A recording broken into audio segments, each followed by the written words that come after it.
নবম জাতীয় পে স্কেলের গেজেট প্রকাশ ও বাস্তবায়নের দাবিতে সারা দেশে বিক্ষোভ কর্মসূচি পালন করা হয়েছে। রাজবাড়ীতে রেলপথ অবরোধ করে বিক্ষোভ করে রেল শ্রমিকরা। এছাড়া কুষ্টিয়া ও চট্টগ্রাম বিশ্ববিদ্যালয়ে একই দাবিতে বিক্ষোভ করেন সরকারি কর্মকর্তা ও কর্মচারীরা। আন্দোলনকারীরা দাবি আদায় না হলে ৬ ফেব্রুয়ারি ঢাকায় কর্মসূচি পালনের ঘোষণা দেন। সহকর্মীদের তথ্য ও ছবিতে দেখুন প্রতিবেদন।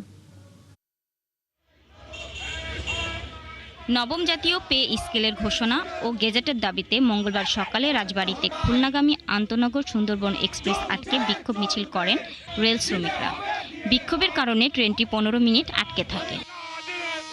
বিক্ষোভকারীরা বলেন, দ্রুত নবম স্কেল ঘোষণা না হলে তারা ৬ ফেব্রুয়ারি ঢাকায় বিক্ষোভ কর্মসূচি পালন করবেন। একই দাবিতে রাজবাড়ী প্রেস ক্লাবের সামনে মানববন্ধন করেন বাংলাদেশ সরকারি কর্মচারী দাবি আদায় ঐক্য পরিষদ। যতদিন পর্যন্ত আমাদের আন্দোলন না মেনে নেওয়া হয়, পে স্কেলের দাবি না মানা হয়, আমাদের আন্দোলন লাগাতার চলতে থাকবে। কুষ্টিয়ায় একই দাবিতে কর্মবিরতি ও বিক্ষোভ মিছিল করেন ঐক্য পরিষদ ও বাংলাদেশ বিচার বিভাগীয় কর্মচারী অ্যাসোসিয়েশনের কর্মচারীরা।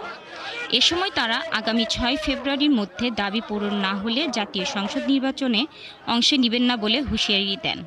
১৫ সালে সর্বশেষ পে স্কেল ঘোষণা করা হয়েছে এবং তারপরে অদ্যাবধি আজকে ১০ বছরে কোনো পে স্কেল ঘোষণা করা হয়নি। আমরা চাচ্ছি যে দ্রুত আকারে সেটা প্রকাশ করবেন ইনশাল্লাহ। যদি সেটা প্রকাশ না করা হয়, আমাদের কেন্দ্রীয় কর্মসূচির অংশ হিসাবে ৬ তারিখে মিনারে একত্রিত হয়ে যমুনা অভিমুখে আমরা দাবি আদায়ের জন্য ভোকা মিছিলে যোগদান করব।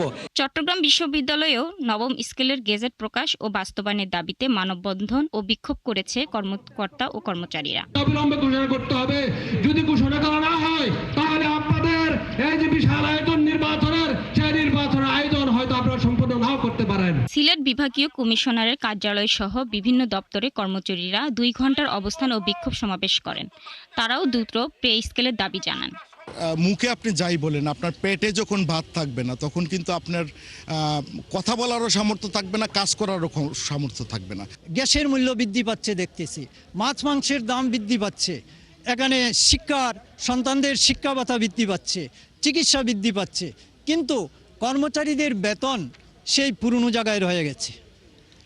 এই অবস্থায় আমরা বিভিন্ন সময় সরকারকে শান্তিপূর্ণভাবে আমাদের এই পে স্কেল দেওয়ার জন্য বলেছি, কিন্তু সরকার আমাদের কথায় কর্ণপাত করে নাই। ৫ বছর পর পর নতুন পে স্কেল ঘোষণার কথা থাকলেও গত ১০ বছরেও তা হয়নি। বর্তমানে ১০ থেকে ২০ গেজেটের একজন কর্মচারীর মাসিক আয় দিয়ে পরিবার চালানো কঠিন হয়ে যাচ্ছে বলে জানান আন্দোলনকারীরা। শাকিলা সিথি, ৭১।